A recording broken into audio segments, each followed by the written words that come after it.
Our I-Team found over the last 10 years, cars hit more than 200 crossing guards. That was while they worked to keep kids safe on their way to and from school.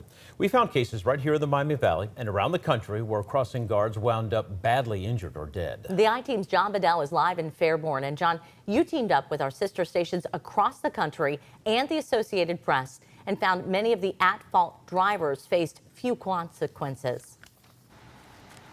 Gabby and James, we've been working for months to figure out just how many times crossing guards have been hit on the job.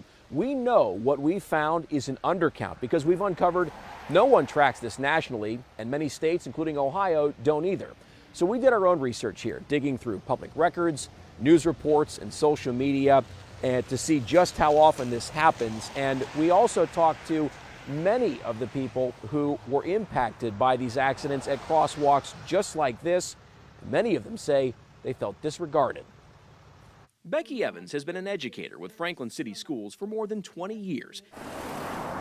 Last fall, she took on another title, crossing guard. I had fun with my kids when I was out there. When she volunteered for the job, she wasn't worried about getting hurt. The more I did it, the more dangerous it became. Yeah. There'd been several times that I almost got hit. But then, a split second led to lasting impacts.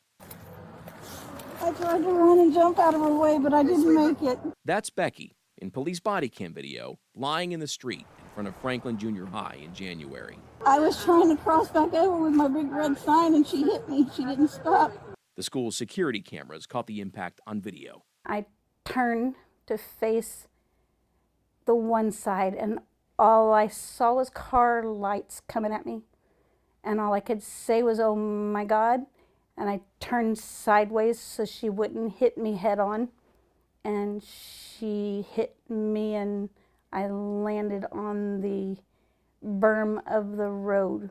That's the driver on the left. Yeah, she said she didn't see her. Becky suffered injuries to her head and legs. The driver who hit her got a traffic citation.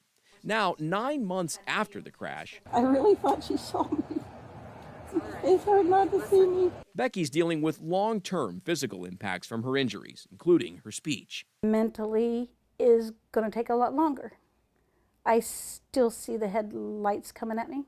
Becky is far from alone. I came out on this side to get to walk the lady across, but she said she didn't see me. I didn't even see her. We saw it in front of an elementary school near Cincinnati last August. And in 2018, surveillance cameras were rolling in Columbus when the driver of this black pickup truck hit a crossing guard and kept going.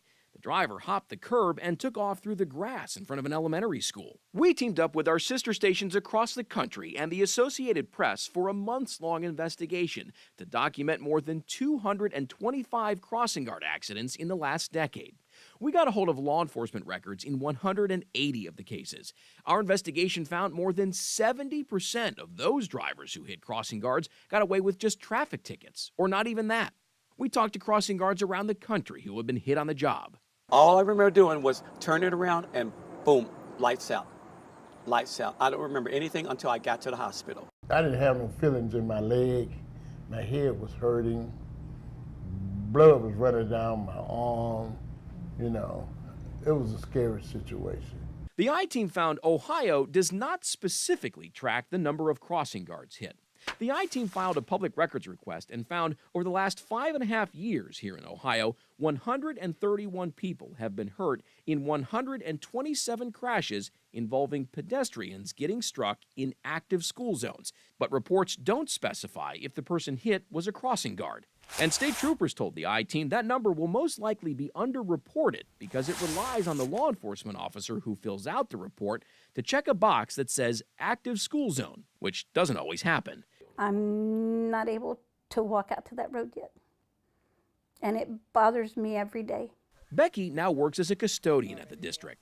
As she recovers, these are from my kids. They made cards for me.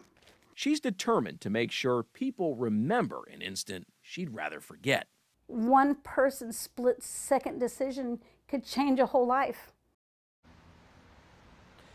Becky wants people to remember that the next time they're driving through a school zone.